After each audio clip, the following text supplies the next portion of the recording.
আমাদের গ্রামে মাটি দিয়ে সুন্দর সুন্দর হাঁড়ি তৈরি হয় কিভাবে আজ আমি তোমাদের দেখাবো। প্রথমে আমি ক্ষেত থেকে ভেজা মাটি সংগ্রহ করে বাড়িতে নিয়ে আসি। তারপর আমি এটিকে একটি ভারী পাথর বা কাঠ দিয়ে পিষে ভালো করে মিশিয়ে দিই যাতে সমস্ত পিণ্ড ভেঙে যায় এবং কাদামাটি খুব নরম হয়ে যায়। এখন আমি এই কাদামাটি চাকার ওপর রাখি এবং ধীরে ধীরে চরকা দিয়ে এটিকে একটি সুন্দর হাঁড়ির আকার দিতে শুরু করি। এই সময় মাটির মৃদু সুবাস মনকে প্রশান্ত করে। হাঁড়ি তৈরির পরে আমি এটিকে রাতারাতি খোলা আকাশের নিচে রাখি যাতে কিছুটা আর্দ্রতা থাকে এবং এটি ভেঙে না গিয়ে সহজেই শুকিয়ে যায়। পরের দিন আমি এটিকে চাকার উপর আবার ঘুরিয়ে হালকা ফিনিশিং করি যাতে এর আকৃতি আরো সুন্দর হয়ে ওঠে। এখন আমি এই হাঁড়িগুলিকে কয়েকদিনের জন্য ছায়াযুক্ত ঠান্ডা জায়গায় রাখি যাতে তারা ধীরে ধীরে শক্ত হয়। এরপরে এগুলি 850 ডিগ্রি চুল্লিতে 12 ঘন্টা বেক করা হয়, যার কারণে কাদামাটি সম্পূর্ণ শক্তিশালী এবং টেকসই হয়ে ওঠে। আমি সারা রাত তাপমাত্রার বিশেষ যত্ন নিই, কারণ সামান্য ভুলের কারণে হাঁড়ি ছিঁড়ে যেতে পারে। সকালে যখন আমি চুল্লিটি খুলি তখন বাসনপত্রগুলি পরিষ্কার এবং চকচকে দেখায়,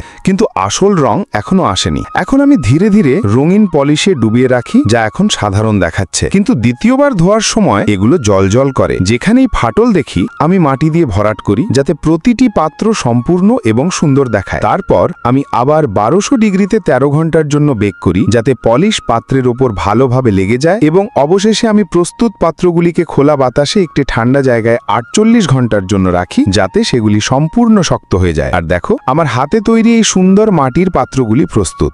আমি সবসময় এই ধরনের মাটির পাত্র পছন্দ করি, এগুলো সুগন্ধ এবং স্বাদ আলাদা। যাই হোক, তুমি দয়া করে চ্যানেলটি সাবস্ক্রাইব করুন, লাইক কমেন্ট শেয়ার করে উপকার করুন।